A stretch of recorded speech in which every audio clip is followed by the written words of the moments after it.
কি হবে ২৬ তারিখ, কেন তা নিয়ে নেট দুনিয়ায় এত আলোচনা। ফেসবুকে ২৬ সেপ্টেম্বর লিখে সার্চ করলেই দেখা যায় এটি কিভাবে ট্রেন্ড হয়ে আছে।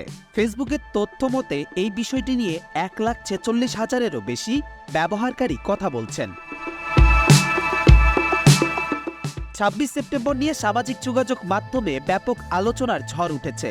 ফেসবুক, এক্স ও ইউটিউবে বিভিন্ন পোস্ট ও ভিডিওতে দেখা যাচ্ছে যে এই দিনটিতে কিছু বিশেষ ঘটনা ঘটবে। কি সেই ঘটনা? বিশেষ করে একটি টেলিগ্রাম ভিত্তিক গেমিং বট হামস্টার কমব্যাট কেন্দ্রীয় আলোচনায় এসেছে। এই গেমের মাধ্যমে ব্যবহারকারীরা বিভিন্ন টাস্ক সম্পন্ন করে গেম কারেন্সি যেমন কয়েন সংগ্রহ করতে পারেন। বেশ কিছু সোশ্যাল মিডিয়া পোস্টের দাবি অনুযায়ী ২৬ সেপ্টেম্বর এই গেমের কয়েনগুলো ক্রিপ্টোকারেন্সিতে রূপান্তরিত করা হবে। এই দাবি বিশেষভাবে টিকটকে প্রচারিত হয়েছে, যা ব্যাপকভাবে মনোযোগ আকর্ষণ করেছে।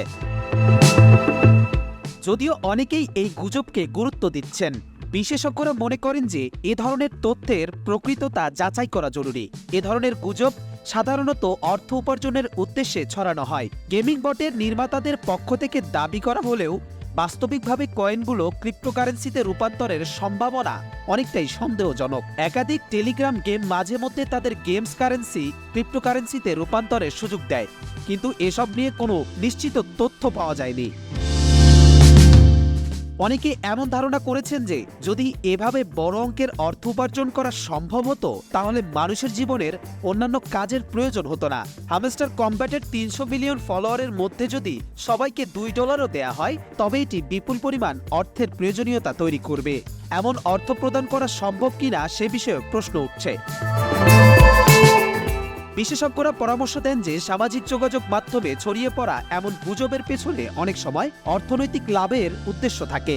সুতরাং কোনো তথ্য শেয়ার করার আগে তার সত্যতা যাচাই করা উচিত। আগামী ২৬ সেপ্টেম্বর নিয়ে যে গুজব ছড়ানো হচ্ছে তার সত্যতা যাচাই না করে কোনো সিদ্ধান্তে পৌঁছানো উচিত নয়। সামাজিক যোগাযোগ মাধ্যমে ছড়ানো এমন তথ্যের উপর নির্ভর না করে বাস্তব তথ্য অনুসন্ধান করা সর্বদা বাঞ্ছনীয়।